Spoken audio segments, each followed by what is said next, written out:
Hello students, how are you? I hope all of you are fine. So well students, today we are going to discuss the question answers of our chapter number 10 from Honeysuckle book. And the name of our chapter is The Banyan Tree. So as you know that we have already discussed the chapter in detail, so we will discuss the back exercise of the same. So first of all, we are given here a few sentences with blanks that we have to complete. So I have completed it already here. So the old banyan tree didn't belong to the grandfather but only to the boy because अब ये जो old banyan tree था, अब यहाँ पर बोला गया है कि it didn't belong to grandfather. ये grandfather को belong नहीं करता था but only to the boy. But अब जो narrator है वो कह रहा है सिर्फ ये मुझे belong करता था. इसका क्या reason है? So we have to complete this sentence because The grandfather was not strong enough to climb it. क्योंकि अभी जो grandfather थे उनकी एज बहुत ज़्यादा हो गई थी, more than 65 हो गए थे, and he was not able to climb over it. That's why it is said. So that's why it is said that the old banyan tree belonged to the boy only. So next sentence is here. The small gray squirrel became friendly when it found that the boy carried no catapult or air gun in his hand. Small grey colour की जो squirrel थी जो narrator की first friend बनी थी, कब वो friendly हो गई थी? जब उसने ये पाया कि जो नरेटर है उसके पास कोई भी कैटपल्ट या एयरगन नहीं है, कोई भी गुल्लेल नहीं है, कोई भी उसके पास ऐसा हथियार नहीं है जिससे वो उसको नुकसान पहुंचा सके. So next sentence is there. When the boy started to bring him pieces of cake and biscuit, the squirrel dashed. So now we have to complete this sentence कि जब जो बॉय था, जो नरेटर था, जब उसको स्क्विरल को PCs of cake देता था और बिस्किट देता था, तो squirrel it became bold enough to take pieces of food from his hand. तो ये इतनी बोल्ड हो गई थी, इतनी ब्रेव हो गई थी कि वो उसके हाथ से ही फूड के पीसेस जो है वो लेना उसने शुरू कर दिया. अब ऐसा क्यों हुआ? क्योंकि वो उसके साथ फ्रेंडली हो गई थी, है ना. जो स्क्विरल था वो नरेटर के साथ फ्रेंडली हो गया था. That's why it started taking pieces of food from his hand only. In the spring the banyan tree, अब जो स्प्रिंग सीजन आता था तो बानियन ट्री पे क्या होता था? It was full of small red figs. छोटे छोटे फ्रूट्स आ जाते थे उसके ऊपर रेड कलर के, है ना. And birds of all kinds would come there, और बर्ड्स सारी तरह के birds like red bottomed sparrow and crow, manna and so many other kind of birds used to come there. The banyan tree served the boy as a, अब जो banyan tree था वो किस तरह से बॉय को सर्व करता था? दैट मीन्स जो बॉय था वो बनियन ट्री को कैसे यूज करता था? So banyan tree served the boy as a reading room where he had made a rough platform to sit and read the books. हमने पढ़ा है ना चैप्टर में कि जो नरेटर है उस बनियन ट्री की फॉक्स में, उसकी ब्रांचेस में बैठ के अपना रीडिंग करता था, बुक्स पढ़ता था. It formed his library, like he used to read their story books and he had also put a cushion there, है ना. तो अपने आप की सीटिंग अरेंजमेंट उसने कर ली थी. एक रफ प्लेटफॉर्म मतलब एक रफली उसने अपने बैठने की वहां पर जगह बना ली थी. And he used to study और read storybooks there. Next sentence is there. The young boy spent his afternoons in the tree. Now we have to fill this blank given against it. The young boy spent his afternoons in the tree. वो जो boy था, narrator था, वो किस तरह से अपनी afternoons जो है इस tree पे spend करता था? He used to lean against the tree and read storybooks. So we will complete it by writing leaning against the tree and reading storybooks. कि वहाँ पर वो आराम से अपनी बैक लगा के बैठ जाया करता था and storybooks को read किया करता था. So now we are having the questions. Answer the following questions. Like first of all we are given a sentence. It was to be a battle of champions. अब ये जो अब एक ये बैटल है जो एक चैंपियंस की बैटल होने वाली थी. So ये सेंटेंस देने के बाद आगे एक स्टेटमेंट दी है. What qualities did the two champions have? इस paragraph pick out words and phrases from the paragraph above this line. अब ये जो लाइन है, ये जो हमें गिवन है, ये एक पैराग्राफ का उन्होंने क्लू दिया है कि ये इसके ऊपर जो पैराग्राफ है, दैट मीन्स हमारे जो बुक में ये इस सेंटेंस के साथ एक पैराग्राफ एंड हो रहा है, तो उसी पैराग्राफ में उन्होंने बोला है कि इस लाइन के ऊपर जो पैराग्राफ है उसमें दोनों चैंपियंस की क्वालिटीज को मेंशन किया गया है। दो चैंपियंस कौन है? Mongoose and cobra. And we have to find out the words and the phrases from the paragraph related to both of these champions.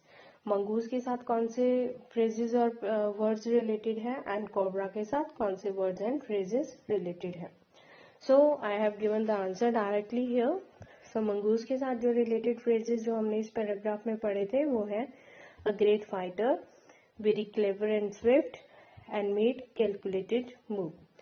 And Cobra के लिए जो words यूज हुए हैं इस पैराग्राफ में, these are skilled and experienced champion fighter, had a broad hood and poisonous teeth, and swift in speed and attack.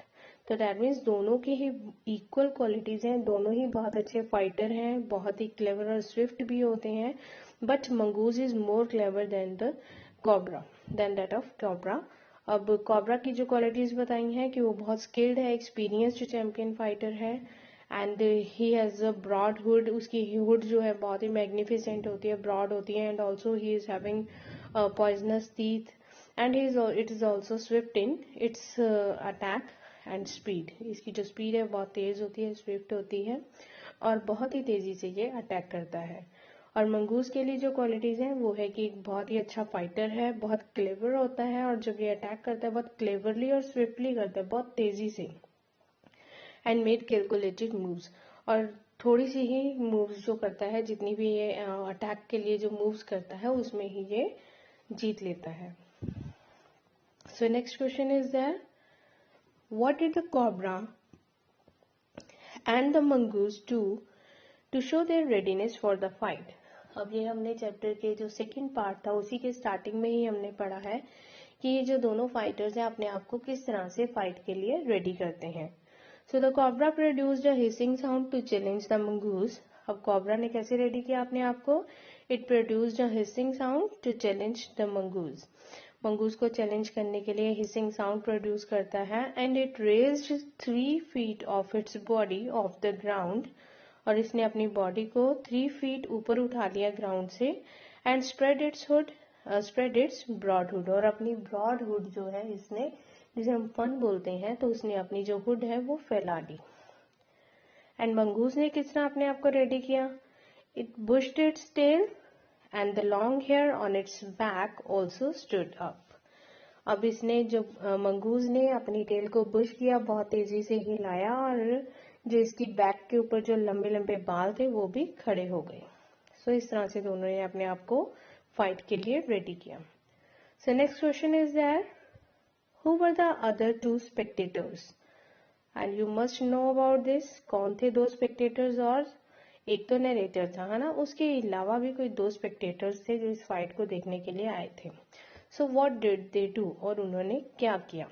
ये जो 2 spectators और आए थे उन्होंने क्या किया? पहले ये बताएंगे कि वो कौन थे 2 स्पेक्टेटर्स, फिर उन्होंने क्या किया। अब उसका हमें क्या बताना है कि डिड दे वॉच और did they join in the fight? क्या उन्होंने सिर्फ आराम से फाइट को देखा या फिर उसमें ज्वाइन भी किया?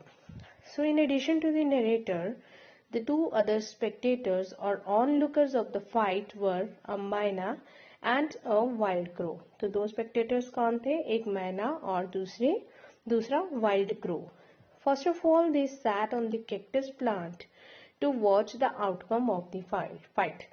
पहले तो वो आराम से आके कैक्टस प्लांट के ऊपर बैठ गए, to watch the outcome, that means इस फाइट का रिजल्ट देखने के लिए कि देखते हैं कौन जीतेगा। In the end they took part in the game, और बट उन्होंने पहले तो शुरुआत ऐसे की कि उन्होंने फाइट देखने के लिए बैठ गए, बट इन बिटवीन उन्होंने कोशिश की कि इस गेम में पार्ट लेने की। वो किस तरह से? जब मंगूज ने बाइट किया था कोबरा को, तो इन्होंने सोचा कि हम भी अपना पार्ट ले लेते हैं, इसमें से अपना शेयर ले लेते हैं। तो कोबरा को इन्होंने बाइट करने की कोशिश की दोनों ने, बट आपस में कोलाइड कर गए, है ना, तो ये पार्टिसिपेट नहीं कर पाए उस गेम में, फाइट में नहीं पार्टिसिपेट कर पाए। दूसरी बार फिर उन्होंने ऐसा ही किया, फिर से ये कोलिजन होगी, इनकी आपस में टकरा गए और वापस आके कैक्टस पर बैठ गए। और थर्ड टाइम जब एंड ऑफ द गेम था, दैट मीन्स फाइट का एंड होने वाला था, तो इन्होंने क्या किया? Both tried to pick up the cobra for their meal.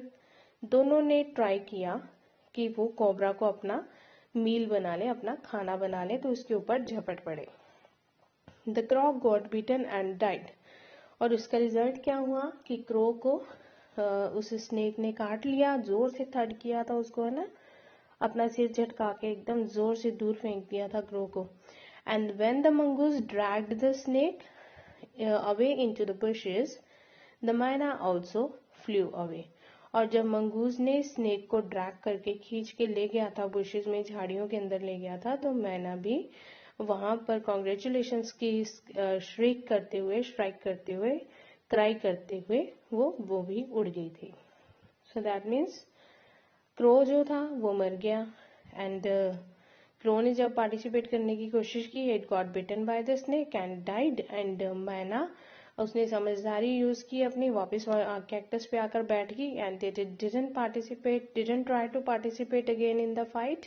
And when the fight was over, it just came down on the ground, and after striking congratulations, it also flew away. So next is there, read the descriptions below of what the snake did and what the mongoose did. Arrange their actions in the proper order. Now we had been given here in the jumble order a few sentences related to mongoose and the snake's fight. But I have answered directly. मैंने इसको पहले से ही अनजम्बल कर दिया है, answer ही दे दिया है directly. जैसे जैसे इनकी फाइट हुई थी, ये जो सेंटेंसेस आप यहाँ पर देखोगे 1 to 5 सेंटेंसेस हैं, इसको उल्टा पुल्टा लिखा था. अनजम्बल किया मैंने इसको, जम्बल्ड में था, ऊपर नीचे लिखा था, पहले कोई तीसरा स्टेप, चौथा step, and then first one and the second one. तो इस तरह से इसको हमने स्टेप वाइज अरेंज करना था. पहले जो सबसे पहले क्या हुआ इनकी फाइट में, फिर सेकेंड नंबर पे क्या हुआ, थर्ड पे क्या हुआ, फ्रॉम द गिवन सेंटेंसेस. जितने भी हमें सेंटेंसेस गिवन थे उसमें से हमें अरेंज करना था. I have already arranged them. So let's see what happened in the fight. For snake, सबसे पहले क्या हुआ, it tried to mesmerise the mongoose. Mongoose को इसने अट्रैक्ट करने की कोशिश की थी with the help of its eyes, है ना, glassy eyes.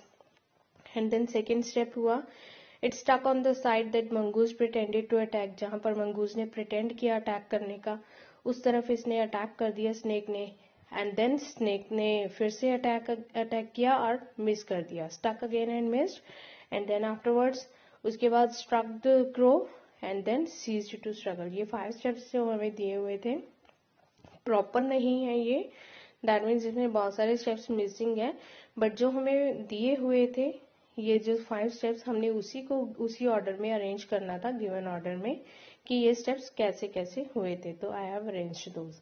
And if you talk about the mongoose, तो first of all it refused to look into the snake's eyes and then pretended to attack the cobra on one side and then sprang aside and jumped in and bit. अब ये हम देखें तो ये दोनों जो है साइमल्टेनियसली चल रहे हैं. अगर स्नेक की बात की तो it tried to mesmerize the mongoose and mongoose ने it refused to look into the snake's eyes. तो ये mesmerize नहीं हुआ, अट्रैक्ट नहीं हुआ, उसने स्नेक की आईज में देखा ही नहीं. एंड सेकेंड स्टेप में जब स्नेक ने अटैक किया साइड पे, उस साइड पे जहां मंगूज ने जानबूझकर प्रिटेंड किया था अटैक करने का, तो मंगूज ने यहाँ पर सेकेंड स्टेप आ गया कि pretended to attack cobra on one side, कि मंगूज ने कॉब्रा को एक साइड पे अटैक करने का बहाना किया, प्रिटेंड किया, शो ऑफ किया.